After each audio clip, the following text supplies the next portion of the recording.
Salut à tous, c'est Adrien, ravi de vous retrouver pour ce nouvel épisode du Dunk Hebdo NBA Podcast. Et plus qu'un épisode, évidemment, vous l'avez compris, en ce moment on est en pleine preview, donc nouvelle preview des playoffs, nouvel épisode de nos formats Pourquoi ils ne gagneront pas, avec au menu du jour les Indiana Pacers, dont on va pouvoir parler avec notre ami des chiens favoris, c'est Greg. Comment ça va, Greg? Eh ben, ça va très bien, merci beaucoup. Ça va très bien, ravi de parler des Indiana Pacers parce que c'est une franchise que j'adore. C'est vrai qu'en début de saison, j'avais beaucoup dit et clamé mon amour pour d'autres petites franchises NBA, d'autres petits marchés, notamment les Wizards et les Hornets, mais j'avoue que depuis au moins 2 saisons, les Pacers sont ma darling de la NBA et que c'est une équipe que j'adore suivre. Je les ai particulièrement suivis cette saison et j'ai hâte d'en discuter avec toi. Eh bien, hâte également. C'est vrai que c'est une équipe un peu darling depuis 2 ans. Une équipe qui fait son petit tronc, en tout cas que beaucoup aiment voir jouer. Mais on va aussi se poser la question de ce qui s'est passé cette saison. Et puis revenir sur, voilà, c'est le format. Pourquoi ils ne gagneront pas maintenant depuis quelques jours? Vous commencez à vous y habituer. On va démarrer sans plus tarder. On va revenir sur cette saison des Pacers. Donc, Pacers qui sont actuellement, au moment où on enregistre, ils sont 4e de la conférence Est en 43 victoires, 31 défaites. Alors, la bataille continue un petit peu sur la fin de saison. Entre la 3e et la 6e place à l'Est, ça peut un peu bouger. Mais leur place en play-off est a priori confirmée. Donc, reprenons au début de saison, à l'intersaison même, si tu veux bien, Greg. Une intersaison assez calme, d'ailleurs, du côté des Pacers. On va pouvoir revenir sur cette continuité en 2 ans. Finalement, on a re-signé Siakam et Obi Toppin. C'était un peu ça les gros dossiers. Mais globalement, on a gardé le même personnel. Et puis, on a eu un début de saison un peu compliqué. Au bout de 25 matchs, on était en 10-15 du côté des Pacers. Et puis, petit à petit, on a retrouvé justement la fameuse darling du moment. Comment toi, Greg, tu as vécu du coup ce début de saison? Qu'est-ce que tu retires de la saison régulière de ces Pacers? J'étais très content de les voir démarrer la saison dans la continuité, dans la régularité de ce qu'ils avaient produit l'an dernier en termes d'effectifs. Et que le front office choisisse de laisser la place aux jeunes, parce qu'ils ont un vivier de jeunes draftés récemment qui est hyper intéressant. Et donc de leur laisser toute la place pour se développer cette saison. Parce que la timeline des Pacers, c'est pas tout à fait le win now. C'est essayer d'attraper du succès le plus vite possible, mais on n'est pas sur du win now. Ils savent très bien, à mon avis, qu'ils sont pas compétitifs face à, par exemple, à Boston du côté de la conférence Est. Néanmoins, c'est une équipe qui avait des prétentions et c'est une équipe qui avait des certitudes sur son attaque notamment, et des grosses incertitudes, en tout cas des certitudes sur le fait qu'il fallait absolument faire mieux que la saison dernière en défense, parce que l'an dernier, les Pacers sont une des pires défenses de la ligue et pour être la meilleure attaque. Donc il s'agissait de faire, disons, un rééquilibrage de l'équipe des deux côtés du terrain. Pascal Siakam était là pour apporter cette balance justement, parce que c'est un joueur qui est capable des deux côtés du terrain. Mais il fallait trouver une entente à la fois avec Haliburton en attaque, mais aussi en défense, et notamment dans le secteur intérieur avec Miles Turner, qui, on le sait, peut être un bon défenseur sur le contre notamment, mais pêche sur tout un tas d'autres choses du secteur défensif des Pacers. Donc il y avait beaucoup d'interrogations. Le premier mois de compétition a été très difficile, tu l'as dit. Ensuite, c'est allé mieux, notamment grâce au retour de Andrew Nembhard, qui quand même fait beaucoup de bien, et notamment sur la défense du point d'attaque. Et ensuite, on a eu quelques blessures pendant la saison qui ont rendu difficile la saison des Pacers, et notamment des blessures de cadre défensifs, comme la blessure de Nesmith. Mais c'est pas une saison qui est mauvaise pour Indiana, c'est une saison qui est, à mon avis, pas à la hauteur de leurs ambitions, notamment parce que Tyrese Haliburton a mis énormément de temps à redevenir le joueur qu'il était l'an dernier, et à jouer à un niveau qui est le niveau qu'il a en cette fin de saison, qui est un niveau de candidat MVP, de top 5, top 10 NBA. Mais on y est sur ce mois de mars, on est sur une équipe renouvelée sur laquelle on va se poser des questions. Ouais, je vais compléter dans la même lignée que toi. C'est vrai que pour revenir sur ce début de saison, c'était voilà, on avait des interrogations, ça se passait pas bien. Je suis allé regarder au bout de 25 matchs où ils en étaient à l'arrivée de la NBA Cup environ. C'était 19e attaque, 25e défense. C'était terrible, ça n'allait pas du tout. Alors comme tu le disais, il y avait aussi cette absence notamment de Nembhard qui aidait pas du tout sur la défense du point d'attaque. Mais depuis, ça va quand même beaucoup mieux. La seconde partie de saison est quand même un peu rassurante. Avant de revenir sur pourquoi ils gagneront pas, on va quand même dire des choses positives. C'est vrai sur ces Pacers, notamment donc depuis le 13 décembre, là, depuis ce moment-là, c'est la 5e attaque, c'est la 8e défense. On se retrouve, c'est le 4e net rating derrière OKC, Boston et Cleveland. Donc vous en doutez, des favoris finalement pour le titre. Donc c'est quand même une équipe qui tourne bien. Et le symbole, tu l'as dit aussi, de Tyrese Haliburton, pour moi, il est net. C'est-à-dire qu'en début de saison, On a eu un Tyrese Haliburton peut-être emprunté. Alors, il n'a pas beaucoup joué cet été, mais quand même, je ne sais pas, peut-être que l'enchaînement était un peu compliqué. En tout cas, en début de saison, on a eu du mal. Mais depuis, on l'a retrouvé, notamment beaucoup plus précautionneux avec le ballon. Et c'est même extraordinaire, son ratio assist-turnover est incroyable. Pour le coup, globalement, c'est le cas pour les Pacers. Ils sont premiers dans cette métrique-là, premiers de la ligue. C'est 2,41 d'assist pour turnover, donc ce qui est vraiment énorme. Le ballon vit bien. On a retrouvé cette attaque qu'on aimait. C'est une équipe qui fait beaucoup de passes, qui a un jeu super dynamique. C'est la deuxième équipe avec le plus de passes de la ligue derrière les Warriors. Si on part en assist, ils sont deuxième derrière les Nuggets. Pour Haliburton, il est dans la liste avec les Trae Young et Nikola Jokic. Donc voilà, on a retrouvé l'identité offensive de ces Pacers. Et puis défensivement, comme je le disais, là, depuis le 13 décembre, ils sont 8e.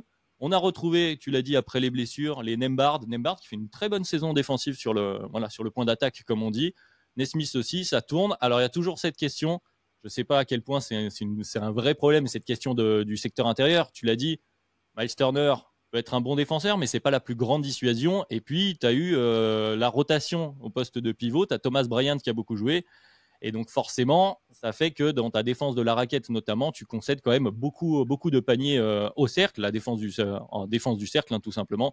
Tu es une des pires équipes avec, alors ils sont 27e, avec New Orleans, Washington, Chicago, donc des équipes qui ne sont pas vraiment réputées pour leur défense du cercle, finalement. Donc ça, voilà, il y a un peu toujours cette dichotomie où la défense, ça va mieux, mais on se pose quand même toujours des questions. Je ne sais pas comment tu le vois. Ouais, mais je le vois comme ça aussi. Après, je pondérerais positivement donc en faveur des Pacers en disant que depuis le début du mois de février, c'est la deuxième défense face aux équipes du top 10 de la NBA. Et ça, je trouve que c'est quand même quelque chose qui est intéressant, d'autant plus quand tu sondes un peu la fanbase d'Oklahoma, tu te rends compte que Oklahoma City, qui a pourtant une défense qui est installée et une attaque aussi qui a un certain rendement, elle a un peu du mal face à l'organisation défensive des Pacers. Donc je trouve que les Pacers, peut-être que l'organisation défensive de Rick Carlisle avec cette équipe dans ce roster-là, avec les absents qu'il y a, et tu as parlé du secteur intérieur, mais c'est vrai qu'Isaiah Jackson a très peu joué cette saison, voire pas du tout, je crois, et que c'est Thomas Bryant qui a quand même pas, à mon avis, les mêmes garanties, qui t'offre pas tout à fait les mêmes garanties. Qui a beaucoup joué. Je pense que Rick Carlisle n'est peut-être pas allé au bout de ce qu'il voulait faire sur l'aspect défensif avec les Pacers, mais c'est quand même nettement mieux que la saison dernière. La saison dernière, les Pacers sont dans les choux complètement au niveau de la défense. Donc c'est nettement mieux. Est-ce que ça suffira? On va y répondre maintenant. C'est ça. Juste un dernier point sur le résumé de la saison. On l'a pas encore abordé, mais c'était une des questions après leur série de playoffs de la saison dernière. C'était le retour de Bénédicte Mathurin. On va revenir aussi plus en détail, mais quand même, on a Mathurin qui a rejoué, qui a joué pas mal dans le 5 en début de saison. Là, dernièrement, il a retrouvé une place de 6e homme plutôt, avec cet équilibre du banc qui est un peu plus compliqué. On en avait parlé d'ailleurs, j'en avais parlé, il me semble, dans le dernier 4 quarts, du banc d'Indiana qui était une des grosses forces, notamment avec un TJ McConnell en métronome, qui a un peu plus de mal du coup sur l'ensemble de la saison régulière. Mais là, sur cette dernière partie de saison, avec Mathurin, qui est le premier rentrant du banc globalement, qui amène une certaine dynamique, qui semble plutôt fit dans ce rôle de 6e homme. Donc voilà, quelque chose aussi qui sera à surveiller. En tout cas, une dynamique plutôt positive juste à l'approche de ces playoffs. Est-ce que tu veux rajouter des points positifs? Parce qu'après, on va rentrer dans le mois marrant. Dans le dur, non, mais je vais compléter ce que tu dis sur Mathurin. C'est surtout un profil qui est vachement intéressant dans les schémas de Indiana parce que c'est un profil qu'ils n'ont pas par ailleurs. C'est un profil qui agresse le cercle, qui est athlétique, qui peut prendre des shoots, qui fonctionne quand même à la confiance, beaucoup, et du coup, qui peut prendre feu, etc. Qui a vraiment ce truc un peu à la Anthony Edwards, d'attaquant qui va jamais refuser les responsabilités en attaque et qui, en fait, préfère rater un shoot que ne pas le prendre et qui s'en fiche presque de son efficacité à l'heure actuelle dans sa carrière, de rentrer tous les shoots, etc. Et ça, c'est important parce que ça amène une pression offensive physique dans le système très en passe et très en connexion des Pacers. Et je trouve que c'est vachement intéressant. Il y avait quelqu'un du côté de la fanbase des Pacers qui a tweeté récemment est-ce que Bénédicte Mathurin, c'est finalement pas Anthony Edwards il y a 2 ans? Je trouve que la comparaison est très audacieuse, mais je demande dans 2 ans à ce qu'on compare réellement les chiffres. Ouais. En termes de niveau, on verra bien, mais c'est vrai qu'en termes de profil, c'est intéressant. Et comme tu le disais, ce qui a un peu pêché aussi à un moment donné dans les playoffs de l'année dernière, c'est très bien d'avoir une attaque très collective, mais dans ces moments de playoffs où ça se resserre, où tu as besoin d'avoir du shot-making, où parfois une attaque va devoir, tu es obligé de concéder un exploit individuel finalement pour aller chercher le panier. Alors tu as Pascal Siakam. On va en parler d'ailleurs de Pascal Siakam, évidemment. Mais c'est vrai que tu as parfois besoin. Il manquait ce profil-là sur certaines séquences du côté d'Indiana. Donc, le retour de Mathurin, en tout cas, se passe plutôt de manière positive par rapport aux questions qu'on se posait. La réintégration avec justement le fait que Pascal Siakam soit un Pacers depuis l'absence de Mathurin. Il y avait quelques questions et ça se passe plutôt bien. Et justement, je me sers de ces noms-là pour faire la transition. Tu me vois venir évidemment, Greg, puisque la séquence suivante de ces previews sont les 3 raisons pour lesquelles on ne voit pas gagner le titre donc, du côté des Pacers. Alors évidemment, ils ne font pas partie des favoris, mais tout de même. Donc, une des premières questions sont sur ces cohérences, sur cette comment les joueurs jouent entre eux, et c'était des questions qu'on avait, notamment cette association avec Siakam qui était arrivé en cours de saison l'année dernière, et le métronome, le général Tyrese Haliburton, et c'est la première chose que tu avais noté quand on préparait tout ça. Pas encore convaincu de l'association Haliburton-Siakam, Greg? J'ai l'impression qu'il reste du boulot. Et qu'aujourd'hui, c'est une association qui fonctionne moins, par exemple, que la Brunson 4 du côté des Knicks ou que d'autres associations dans la NBA. Mais j'ai l'impression qu'il reste encore du travail. Alors, le chantier était relativement massif avec cette équipe d'Indiana pour Rick Carlisle en début de saison. On a parlé de la défense précédemment. Il y avait aussi le chantier de l'entente entre Haliburton et Siakam. Mais au-delà de l'entente, c'est plutôt la connexion et la rentabilisation par l'équipe, par le coach, par les tactiques, par les schémas du duo. Et d'un duo qui peut vraiment donner des choses extraordinaires dans cette NBA, puisqu'on a un des intérieurs les plus polyvalents, capable de scorer, de prendre des rebonds, de défendre, d'intercepter, contrer, etc. Enfin, vraiment, moi j'adore Pascal Siakam et son profil, et on a un meneur de jeu flamboyant, capable de faire un gros volume de passes et d'avoir une influence sur le jeu tout en ayant un usage assez bas, ce qui du coup laisse des ballons à Pascal Siakam. Moi j'aimerais beaucoup que sur ces playoffs, la connexion se fasse davantage. Alors évidemment, il y a un volume de passes sur la saison qui est très correct comparé à d'autres duos, mais je trouve qu'il manque peut-être, voilà, on n'a pas débloqué le full potentiel de ce duo-là, quoi. Et je pense que ça se ressent aussi sur le reste de l'équipe, notamment en termes de création de spacing, etc. Ah, pour aller un peu dans ton sens, mais porter une légère différence, moi je ne sais pas quel est vraiment le potentiel final justement de ce duo-là. La question se pose toujours de profil, Le plafond, tu l'as très tu veux bien dire? dit. Oui, le plafond de leur association par leur profil offensif, hein, notamment ce qu'on parle surtout là du côté offensif. Défensivement, c'est encore autre chose. Ou offensivement, tu as, comme tu l'as dit, un joueur qui aime vivre par le rythme, un rythme assez élevé dans une attaque, et un Pascal Siakam, donc ça c'était Tyrese Haliburton, vous l'avez compris évidemment, et un Pascal Siakam qui lui est plus à l'aise sur une attaque placée, ou qui aime beaucoup les post-ups de Pascal Siakam, je ne sais plus, mais c'était une des attaques les plus rentables des playoffs l'année dernière, mine de rien. Donc c'est un joueur très efficace dans ce style-là, mais des styles qui sont opposés, en tout cas leur confort, leur style de confort est assez opposé. Donc je me pose toujours la question à cette heure-ci du plafond, comme tu le disais.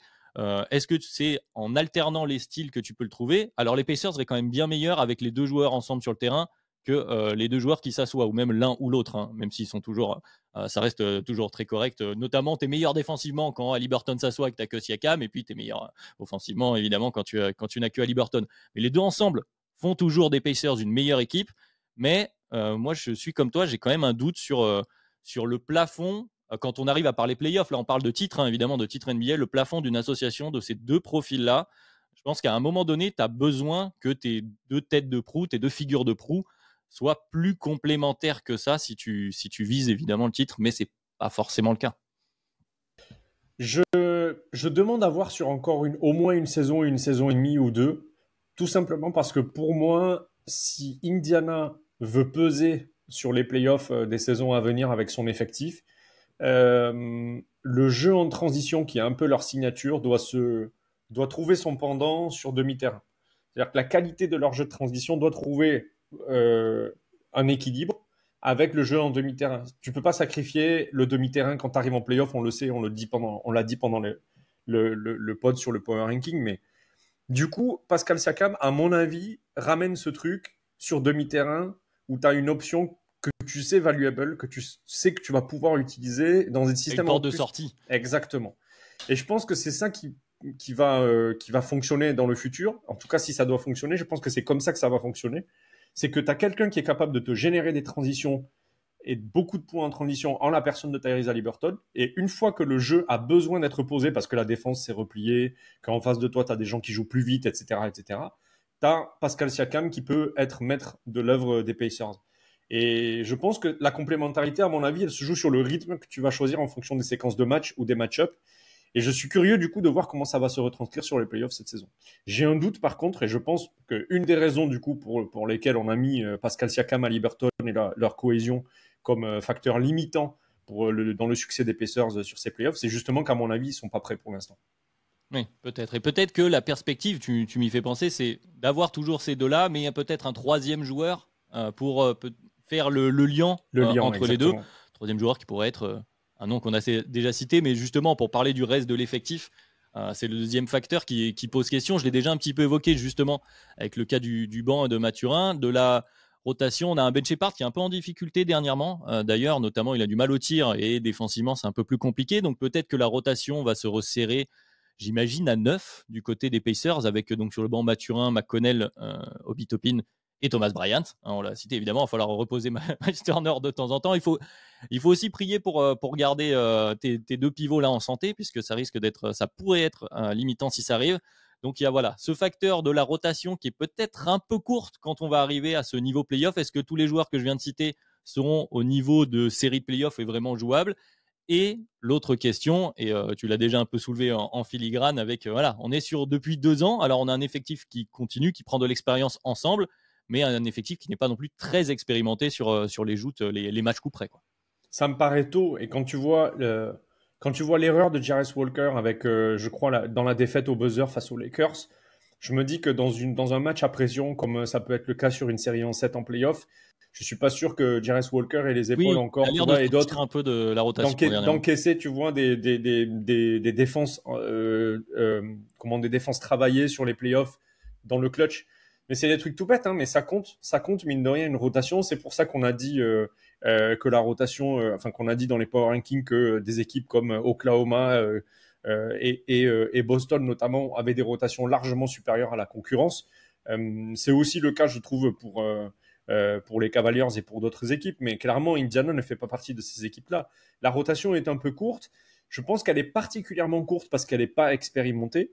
Et je pense que les mecs que tu n'as pas cités, justement, Jarvis Walker, Mathurin, etc., je pense que ces mecs-là, quand ils auront l'expérience, quand ils auront fait des erreurs en saison régulière et en playoff, dans 2 ou 3 saisons, ce ne sera pas la même belote. Tu vois, ce ne sera pas la même belote. Pour peu en plus qu'ils soient passés titulaires, je pense que ce ne sera pas la même histoire. Mais là, en l'état, ça me paraît un peu vert, un peu frêle.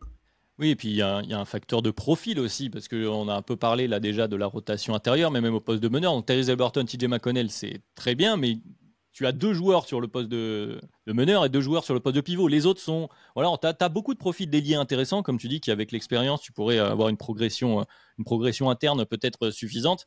TJ McConnell qui semble avoir un peu plus de mal, d'ici à l'année prochaine, dans 2 ans, va falloir aussi poser cette question, parce que si tu en perds un, là, tu vas avoir un besoin, de responsabilité dans la création offensive qui peut être amené à manquer. C'est une équipe qui reste malgré tout, et on l'a vu aussi avec leur défaite, c'était reproché à Tyrese Haliburton en tant qu'individu finalement dans les playoffs derniers, mais c'est aussi dû à la construction de l'effectif. Il y a toujours une Haliburton dépendance offensivement, et dans le secteur intérieur, si tu as un Miles Turner qui n'est pas vraiment dedans, on l'a vu tout au long de la saison une nouvelle fois, quand Miles Turner fait un mauvais match, tout de suite, ça complique les choses quand même pour ces Pacers.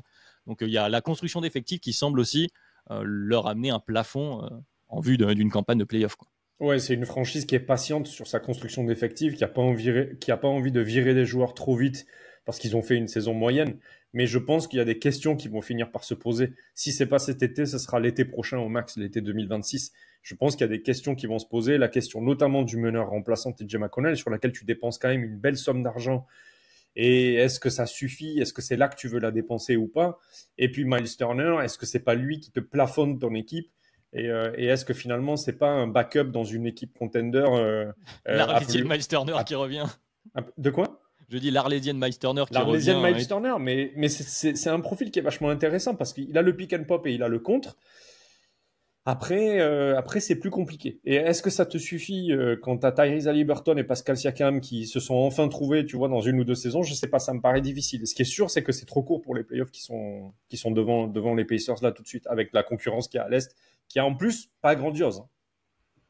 Ça, c'est un sujet qu'on aura, je pense, aussi en fil rouge dans certaines des preview. Mais après, c'est vrai que pour un peu moins accabler ces Pacers, tu l'as dit, c'est un petit marché, c'est une équipe qui n'a pas non plus une marge de manœuvre sur le marché des agents libres et ce genre de choses à l'été, et puis financièrement qui ne peut pas non plus se permettre de surpayer pendant trop longtemps, en tout cas en l'état. Donc effectivement, cette situation-là t'amène plus ou moins de ta volonté, mais t'amène à quelques facteurs limitants sur l'effectif au global. Et donc ça nous amène au troisième point qu'on a déjà un petit peu évoqué ici et là, puisque ça rejoint la question du pivot, mais pas seulement, parce qu'on va parler de défense. Et tu l'as dit, cette défense qui est plutôt intéressante, mais elle pose quand même des questions face à ce qui va leur être opposé dans cette campagne à l'Est, parce que même si la conférence au global a quelques limites, il y a quand même 2-3 équipes qui jouent notamment au haut du tableau. Oui, c'est ça. En fait, il y a un problème avec ces équipes de milieu, en tout cas de début de milieu de tableau à l'Est, c'est que au-dessus, c'est quand même super fort, quoi. C'est quand même vraiment monstrueux, tu vois. C'est monstrueux de régularité du côté des Cavs, qui est peut-être, allez, l'outsider du top 3, tu vois, que j'avais très haut dans le power ranking et que peut-être, on ne sait pas, puisqu'on ne refera pas de power ranking cette saison, mais peut-être j'ai un peu plus bas là. Mais quand tu vois l'attaque des Cavs, l'attaque de Boston, et même peut-être, tu vois, l'attaque de New York, qu'est-ce que Avec tu fais Brunson. quand tu as la défense avec Brunson, oui, évidemment. Mais qu'est-ce que tu fais quand tu es la défense, quand tu es la 15e défense de NBA, tu vois? C'est ça, en fait, ma grande question. C'est que je pense que Indiana n'a pas la ressource, ni tactique, ni en répétition, et donc en continuité, ni dans le roster pour imposer vraiment une défense qui est capable d'aller loin dans l'Est 2025, tu vois. Et je pense que une match-up où il y a de l'adresse extérieure, où il y a de la rim pressure, tu vois, avec des gens qui arrivent à finir sous le cercle, que ce soit les pivots ou pas, euh, dur, dur. Après, tu vois, bon, pour les Knicks, c'est une attaque quand même, on se rend compte très, très, donc je l'ai dit un peu en plaisantant, mais c'est un fait qui se confirme dernièrement, malheureusement, avec l'absence de Jalen Brunson, voilà, qui sont très dépendants de leur meneur. Si tu as un Embiid en forme, tu as un grand défenseur du point d'attaque, et derrière, Oui. tu as quand même un effectif assez long, où je pense que tu n'as pas trop peur de te faire, voilà, les limites des Knicks qu'on est en train de voir, c'est que leurs ailiers, ils en ont plein, certes, mais ils sont pas capables d'aller chasser le mismatch comme le font par exemple les Celtics. Ils sont pas des joueurs, en tout cas, de cette qualité balle en main. Donc, j'aurais peut-être un peu moins peur pour les Pacers. Pour justement les Celtics au-dessus et les Cavs où les menaces offensives sont multiples et de multiples profils, c'est là où tu vas te retrouver avec plus de difficultés, comme tu l'as dit, en plus de cette défense du cercle. Et ce rebond aussi, c'est un mot qu'on n'a pas encore Oui. utilisé, mais les Pacers ne sont pas une équipe très très précieuse au rebond défensif, c'est une chose, et non plus au rebond offensif, c'est pas. Voilà, ils sont longs globalement quand même, mais c'est pas une équipe qui se bat, c'est même la dernière équipe au rebond offensif, hein, ils sont Oui. totalement inexistants au rebond Ouais, ouais, offensif. ça shoot et ça se replie direct. Voilà, exactement. On joue vite, mais ça shoot plutôt bien. Donc voilà. Mais c'est vrai que ça pose des questions de, selon ce qui va leur être imposé, quand on va ralentir, quand les attaques aussi, comme tu dis, quand on arrive en playoff, il y a séquences vidéo, c'est beaucoup plus sur une longueur d'une série. En plus, il y a des adaptations. Le nombre de cartes des Pacers, ça rejoint le point précédent sur l'effectif, mais le nombre de cartes à jouer est peut-être un peu limité malgré un coach expérimenté et un coach renommé en la personne de Carlisle.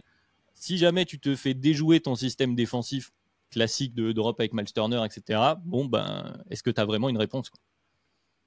Bah, la réponse est non. Voilà. Voilà. Tout simplement. Sujet suivant. Merci Greg, merci de nous avoir suivis. À la semaine prochaine. La réponse est non. Je Voilà. sais même pas quoi ajouter, honnêtement, la Oui. réponse est juste non. Voilà, donc c'est le troisième point effectivement qui pose question. Mais si les fans des Pacers ont peut-être décelé quelque chose, une astuce, n'hésitez pas à nous le partager avec grand plaisir. Et puis on verra, peut-être que Carlisle a encore un atout dans sa manche. Mais du coup, pour contrebalancer là tous ces petits points noirs qu'on vient mettre en place, et notamment puisque tu l'as dit, on a un peu mis quelques doutes sur l'association Siakam-Haliburton, quand même un côté sur ce Siakam, et tu l'as aussi dit que c'était un joueur que tu aimais beaucoup. Bon, dans les motifs d'espoir, il y a le fait que d'ailleurs, je l'avais évoqué, Siakam est hyper régulier. C'est un joueur sur lequel on peut compter, reliable, comme disent les Américains. On peut compter sur une production de Pascal Siakam. Ça ne fait pas doute. Peut-être qu'il y a d'autres doutes, on l'a dit, sur le plafond des autres joueurs, le niveau qu'ils vont apporter à ce moment-là, avec leur expérience ou non. Bon, Pascal Siakam, ça quand même, ça t'apporte au moins un plancher de sérénité, Greg. Ah, moi, c'est un joueur qui m'impressionne par sa régularité, qui m'impressionne par à quel point il est rentable sur un terrain, alors que finalement on en parle assez peu. Il a à peine le statut de star, tu vois, et Il alors y a eu qu'il une a... hype à un moment donné à Toronto où on en parlait pas mal, et puis c'est vrai que depuis, le Et soufflet est un peu depuis, ça retombé. s'est calmé, ça s'est vraiment Mm. calmé, et c'est pas grave parce que le joueur s'est pas calmé, lui, et moi, je le répète, je l'ai dit souvent dans Dunk Hebdo cette saison, j'ai dit Pascal Siakam sur les playoffs de la saison dernière, c'est un des joueurs qui m'a le plus impressionné, et notamment, tu le disais en début de podcast, sur les post-up, quoi. Et les post-up en playoffs, c'est quand même un truc qui est important. C'est quand même un truc qui est très important. Donc, Pascal Siakam, pour moi, c'est une des clés de réussite pour les Pacers euh, sur cette campagne de playoff, et notamment dans sa faculté à proposer une solution individuelle si un collectif fait face à une défense très bien organisée, ce qui n'est pas impossible. Et notamment si Tyrese Haliburton, pour une raison ou pour une autre, un excellent défenseur au point d'attaque en face de lui, voire plusieurs, tu tombes sur les Celtics, tu as 3 ou 4 mecs qui peuvent défendre sur toi, difficile, tu vois, sachant qu'à côté, tu n'as pas un autre playmaker de très haut niveau qui est capable de prendre le relais. Donc comment tu fais? Eh ben, Bala Siakam, et là, on peut espérer une certaine régularité dans le résultat et disons, dans le point par shoot, quoi. Donc moi, je tiens beaucoup à regarder ce que Pascal Siakam va faire, surtout que ça va être sa seconde campagne de playoff avec les Pacers. Il va donc mieux connaître l'effectif qu'il a autour de lui, mieux connaître où les joueurs se placent, peut-être être davantage influent sur notamment la circulation de balles et les passes, parce qu'il est aussi capable de faire ça. J'attends de voir ça avec impatience, quoi. Ouais, je vais aller dans ton sens, j'ai complété un tout petit peu, même si voilà, on est bien d'accord, j'ai noté à peu près les mêmes choses, notamment cette potentielle, j'ai noté fatigue de Tyrese Haliburton, comme tu l'as dit, avec les défenseurs qui vont lui être mis dessus, même si il est assez impliqué, je l'ai trouvé moins mauvais, on va dire ça comme ça, c'est un joueur capable en défense quand même, Haliburton, mais ces équipes-là, les Celtics en premier lieu, mais je pense que les Cavs peuvent le faire aussi, risquent d'aller le chercher un petit peu dans la défense, notamment pour l'obliger à faire des efforts, ce qui impacte l'énergie de l'autre côté du terrain. Donc c'est vrai qu'avoir un Pascal Siakam c'est le terme, hein, c'est le terme qu'on a noté, mais je pense que c'est le bon, de métronome en métronome dans ces moments-là où tu as besoin d'un peu de repos. Surtout que c'est un joueur qui a aussi un jeu d'ailleurs plutôt, j'allais dire à l'économie dans sa fatigue. Pascal Siakam, c'est un joueur qui se connaît bien, qui connaît ses forces et ses faiblesses, Absolument, oui. et qui semble jamais vraiment fatigué, en plus d'être très présent, hein, d'ailleurs. C'est vrai que c'est aussi une qualité qu'on peut sous-estimer, mais voilà, tu sais que tu vas pouvoir donner la balle à Siakam, et comme tu l'as dit, ce jeu de post-up, mais globalement ce jeu à mi-distance, en fait, le profil de tir de Pascal Siakam, il a le profil de tir de star, dont on parle souvent avec cette fameuse guerre, et je pense qu'on en parlera peut-être chez Dunk Hebdo, des tirs rentables ou non. Hein. Est-ce qu'il faut jouer il faut jouer le cercle et le 3 points en priorité. Le mid-range, c'est juste pour les joueurs stars. Mais arriver en play-off, c'est le moment où tu as besoin d'avoir quelques joueurs capables de s'exprimer dans cette zone du terrain, notamment puisque les défenses vont te tester à cet endroit-là. Et l'avantage d'avoir un Pascal Siakam, il est loin d'être négligeable, surtout à l'Est. Tu sais qu'il va t'apporter toujours, voilà, comme je disais tout à l'heure, je pense que c'est ça, c'est une porte de sortie en cas d'attaque qui ne fonctionne pas trop. Il faut voir comment ils arrivent à mettre le curseur entre quand même ne pas tomber dans il faut que Pascal Siakam soit le go-to guy trop souvent, parce que je ne sais pas s'il est capable d'être scalable, comme dirait notre cher Tom, à ce niveau-là, de passer au profil vraiment superstar go-to guy. Mais par contre, si tu arrives quand on a besoin, il faut être capable de dire ok, là, il faut qu'on peut retomber sur Pascal et tout va bien se passer. Oui, c'est la différence entre la dépendance et le recours. Oui. C'est vraiment ça. C'est la dépendance et le recours. C'est ne pas être dépendant. En fait, il vaut mieux être, à mon avis, dépendant de Tyrese Haliburton pour générer le jeu et appeler Pascal Siakam en recours si jamais la dépendance à Tyrese Haliburton trouve des limites. Parce que le recours, c'est toujours une meilleure solution. Alors que si tu perds l'inverse et que Tyrese Haliburton devient le recours, ça me paraît plus compliqué, surtout vu les défenses de l'Est qui sont bien organisées sur le périmètre extérieur. Donc ouais, j'ai hâte de voir comment ces deux-là vont jouer ensemble. Vraiment, ça me pose des grandes questions. Et bien justement, en parlant du deuxième larron, hein, c'est finalement l'autre motif d'espoir, c'est évidemment Tyrese Haliburton. Alors, une campagne de l'année dernière, une campagne de play-off assez décevante, on va le dire, notamment dans les matchs coup près. On a pu lui reprocher, et je dis on au sens large, c'est vraiment le pronom indéfini pour le coup. Ça peut être certains observateurs, ça peut être de notre côté, du mien d'ailleurs, chez Dunk Hebdo, mais globalement, dans les matchs où on a eu besoin de lui, qui était un peu dur, il a semblé un petit peu absent, un petit peu lâcher trop vite la balle et avoir besoin d'un menton d'un coéquipier pour se sortir de situations un peu compliquées. On a eu un début de saison, on le disait tout à l'heure en tout début de podcast, pareil, qui n'était pas très rassurant. Depuis, par contre, là, on a un Tyrese Haliburton, surtout là, arrivé à cette fin de saison, on a un Tyrese Haliburton calibre star, calibre top, tu l'as mis dans le conducteur, Calibre top 5, superstar. 7 DH20, voilà, calibre franchise player d'une équipe Alors peut-être pas favorite, c'est pas le cas des Pacers, mais en tout cas à ne pas sous-estimer dans le cas d'une campagne de playoff. On est là, on a retrouvé le Tyrese Haliburton qu'on veut voir finalement. Bah, il y a de l'adresse à 3 points, il y a un nombre de passes infernal, il y a en plus de la propreté dans les transmissions, etc. Peu d'usage, donc tu laisses de la place à tes coéquipiers. Moi, je trouve que c'est une donnée qui est intéressante sur Tyrese Haliburton, l'usage. Et puis, ouais, le rythme de jeu, l'impact que tu as sur le terrain dans le rythme de jeu de tes adversaires et de ton équipe. On retrouve un Tyrese Haliburton. Alors moi, je dis top 5-7 NBA quand il est dans cette forme-là.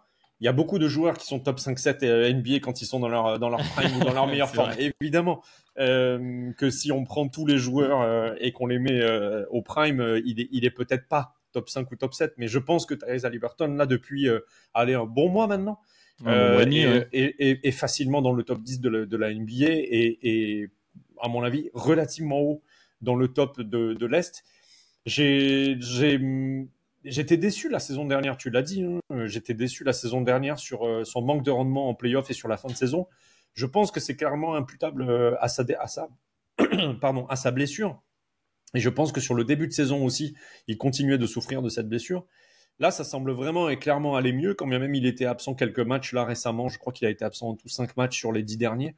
Voilà, je pense vraiment qu'on retrouve le Tyrese Haliburton qui est venu à Indiana pour être le franchise player, qui a remis Indiana sur la carte des équipes intéressantes à regarder, à jouer au plus haut niveau.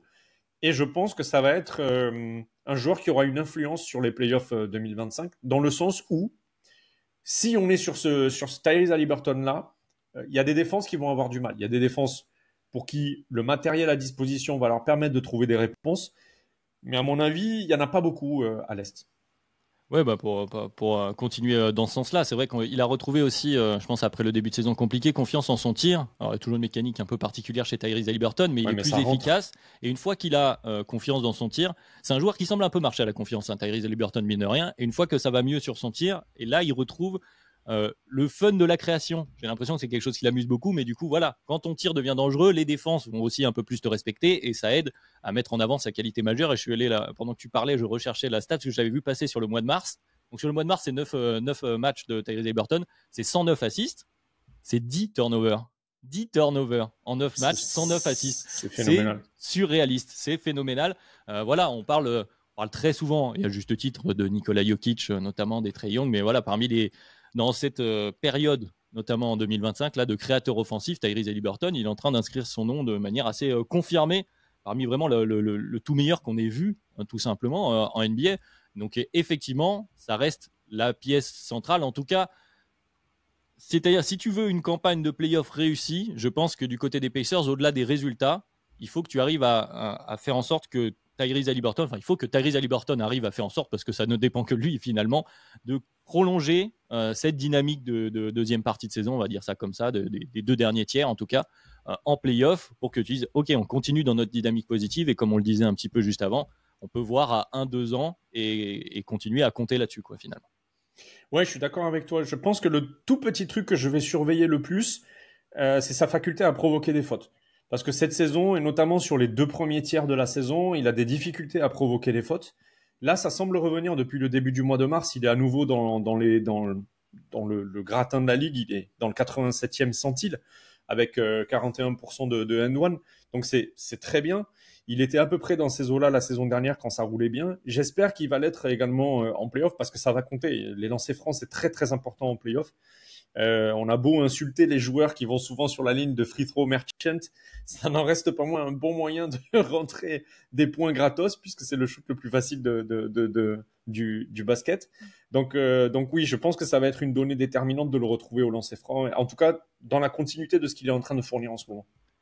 Oui, finalement, on a déjà un peu empiété sur le point d'après, puisque le point d'après de ce format, évidemment, ce sont les joueurs clés de ces playoffs, le joueur clé central. Je ne sais pas si tu veux encore ajouter quelque chose, mais ça semble à peu près évident de le dire, mais il faut quand même le rappeler, les Pacers sont quand même une équipe pour qui vivent et qui meurent avec leur star, avec leur point guard.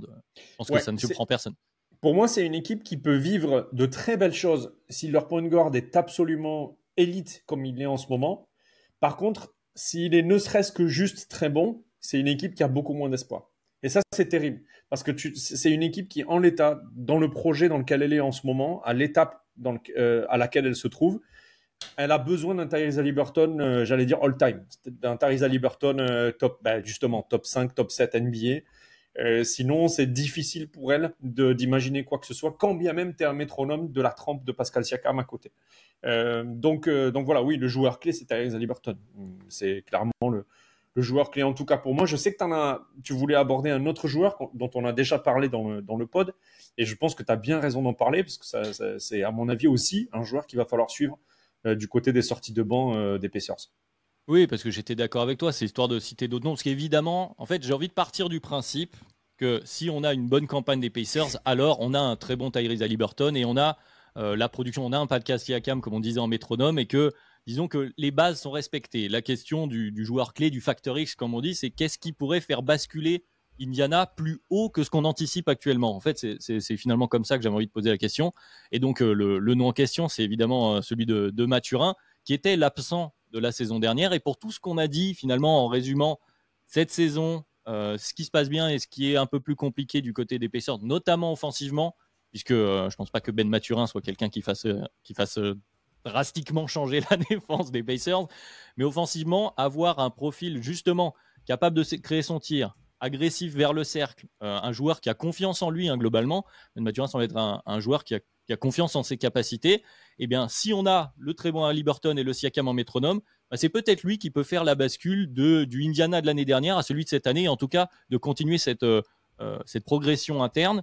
Je pense que ça passera par lui, et aussi, donc, ça va conditionner le futur des Pacers, parce que je pense que c'est là-dessus qu'ils doivent compter, d'avoir il faut un troisième larron offensif, j'entends, parce que je veux pas non plus qu'on oublie les Nembhard, les Shepard, enfin tous ces joueurs qui jouent en ce moment et qui font l'effectif des Pacers. Mais je pense que ce qui peut faire changer le profil de cette équipe d'Indiana, c'est notamment si en sortie de banc, on a un Mathurin qui met un impact et qui, lui aussi, est un joueur qui peut aller chercher certains mismatchs et peut aussi empêcher les équipes adverses de jouer quelques profils. Je pense que la production de Mathurin peut faire, en tout cas franchir une petite étape. Je ne dis pas que ça va les transformer en contender immédiatement, mais en tout cas une petite étape pour ces Pacers. Donc ça peut être une grille de lecture à la sortie des playoffs de se dire est-ce que ça s'est bien passé? Oui, selon ce qu'a produit notamment Tyrese Haliburton, mais aussi qu'est-ce qu'on retire de cette première campagne avec Mathurin, et est-ce que c'est positif ou non? Il est enfin sur une saison à peu près efficace, en tout cas dans la moyenne. Donc ça, c'est très positif. Depuis le début du mois de mars, il est relativement adroit à 3 points. Il est à 39%. On sait que c'est un joueur qui a encore besoin de trouver vraiment de la distance sur son shoot. Il est plutôt adroit du côté du mi-distance. Par contre, il est à plus de 50%. C'est un joueur qui, par contre, sur le mois de mars, a des difficultés à accéder au cercle et en tout cas à être adroit au cercle. Ça devrait, je pense, se tasser avec le spacing des playoffs, soit dans un soit dans l'autre, c'est-à-dire soit il va trouver, soit il ne va pas trouver des espaces au cercle et du coup prendre des shoots qui sont rémunérateurs pour lui, c'est-à-dire des mi-distance, et là on lui souhaite d'aller chercher les fautes, soit au contraire on va vraiment le bloquer à l'extérieur et ça va devenir plus un profil spot-up shooter dont on sait qu'il va pas refuser de prendre les shoots, mais c'est moins son style. Donc j'attends de voir. C'est vrai que c'est un profil qui pose beaucoup d'interrogations pour les Pacers, mais par contre, qu'est-ce que c'est intéressant de le voir? Qu'est-ce que c'est intéressant de le voir s'insérer dans la dynamique où tu as Tyrese Haliburton flamboyant, Pascal Siakam métronome, et lui qui est vraiment cette espèce de facteur X. Si ça fonctionne en sortie de banc, tu as peut-être potentiellement un des meilleurs sixième hommes, tu vois, des playoffs à l'Est. Je trouve que c'est vachement intéressant, quoi. Il faut juste que ça fonctionne. Il faut juste que ça fonctionne. Du coup, ça va être la question qu'on va se poser. Si ça fonctionne pas, où est-ce qu'on va avec ces histoires des Pacers? C'est la dernière partie de nos previews, c'est celle de finalement du plancher et du plafond de cette équipe des Pacers. Donc scénario, même si ça s'appelle pourquoi ils ne gagneront pas, on va se garder le scénario positif pour la fin, pour finir sur une note positive. Scénario négatif, scénario plancher pour ces Pacers. Donc comme je disais, qu'ils sont quatrième. Donc a priori, on va s'éviter une équipe trop forte dès le début. Où est-ce qu'on voit le plancher? Est-ce qu'a priori, ils sont meilleurs que les équipes qui pourraient affronter potentiellement au premier tour? Je vais la poser comme ça. Mais d'ailleurs, c'est qui? Attends, parce que... Alors actuellement, nous avons 5e Détroit, 6e Milwaukee. Et comme je disais, il y a New York 3e. Tu peux te retrouver dans cette range-là. Si tu passes devant New York, tu as quand même 3 matchs à l'heure où on enregistre pour passer devant. Tu pourrais affronter une équipe un peu plus bas. Mais a priori, c'est entre ces 4 équipes que ça devrait se jouer. Je pense que le pire match-up pour eux, à mon avis, ça reste New York. J'aimerais bien les voir contre Détroit. J'aimerais même beaucoup, beaucoup voir cette série contre Détroit. Deux projets jeunes qui se télescopent. La bataille Cade, Tyrese, etc. Je pense qu'il y a un coup à jouer si la match-up c'est Détroit. À mon avis, Indiana passe, je pense. Même si Détroit prouve beaucoup de choses finalement cette saison.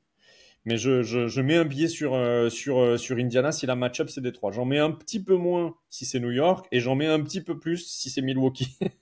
Parce que Milwaukee en l'état, il va quand même leur manquer des billes. Donc, notamment Damian Lillard. Donc ça fait quand même beaucoup, je trouve. Et voilà, c'est pas Kyle Kuzma en deuxième option qui va faire peur à mon avis aux Pacers quand même t'es Giannis en première.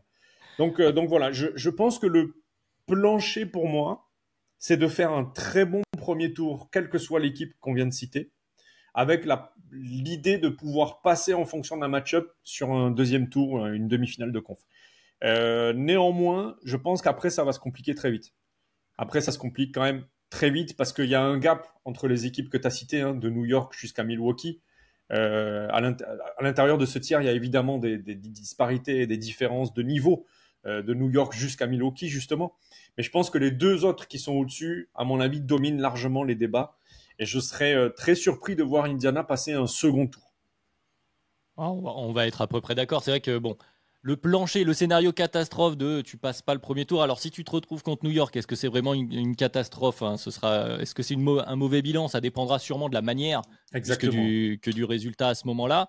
Je pense aussi que sur une série face à Détroit, normalement ton niveau, alors pas catastrophique, mais ton niveau plancher que tu es censé amener doit pas être beaucoup plus bas que le niveau plafond de Détroit. Tu dois t'en sortir contre Détroit, a priori.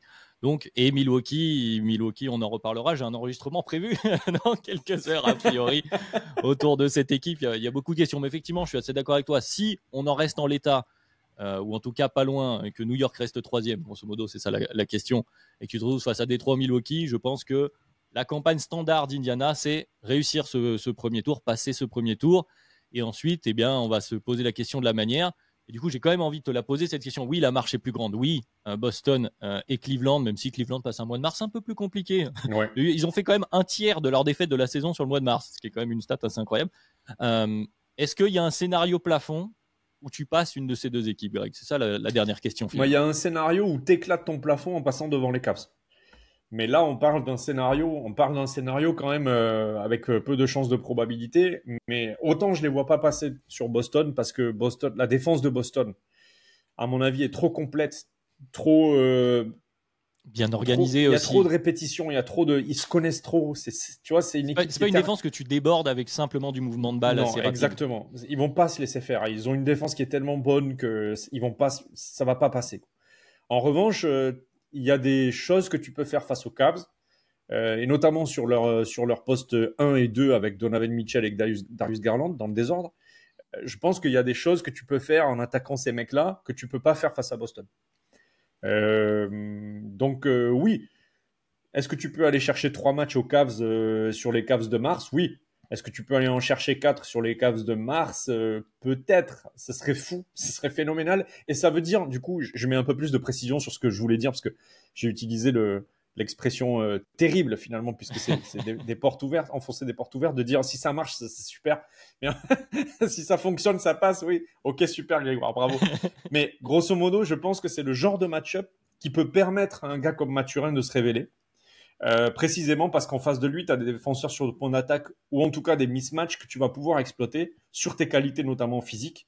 Et là, ça peut être intéressant. Ça peut être une série, tu vois, contre les Cavs où tu as un Mathurin qui pète un câble et qui à lui tout seul va te chercher un match ou un truc comme ça. Ça, ce serait chouette. Ça serait vraiment chouette et je peux y croire. Oui, je vais aller totalement dans ton sens. Je pense que même au-delà du fait de passer cette série, enfin de remporter cette série, le scénario plafond, donc le scénario le plus positif que tu as envie d'avoir du côté des Pacers, c'est justement au moins une série face à une de ces deux équipes où tu en ressors des points positifs, que ce soit individuel avec certains profils, avec Mathurin notamment, puisque tu viens de le citer, ou collectivement, parce que tu as trouvé des choses, tu as pu mettre en difficulté l'équipe en face, et en tout cas, ça t'amène des nouvelles clés pour continuer à évoluer dans ton projet, que tu ne sois pas dans un statu quo avec les mêmes questions qu'on s'est posées sur les limites, sur les motifs d'espoir, les mêmes questions que l'année dernière, en te disant, OK, on a continué à progresser, et on est pas si loin de ces meilleures équipes de l'Est. Alors après, du titre, c'est encore une autre question. Mais pour moi, je pense que c'est ça le scénario rêvé, si on veut, en tout cas le scénario le plus positif pour les Pacers, au-delà du résultat dans les victoires, c'est le résultat dans la manière. Oui, je te rejoins totalement.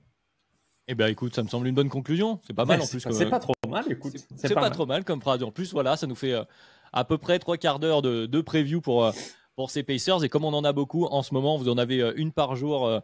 J'espère que vous en profitez. Évidemment, on vous remercie d'être toujours aussi nombreux et nombreuses à nous rejoindre, notamment dans ces périodes où il faut charbonner. Le mois de mars, ça n'a pas été évident pour les Cavs, mais pas que pour les Cavs.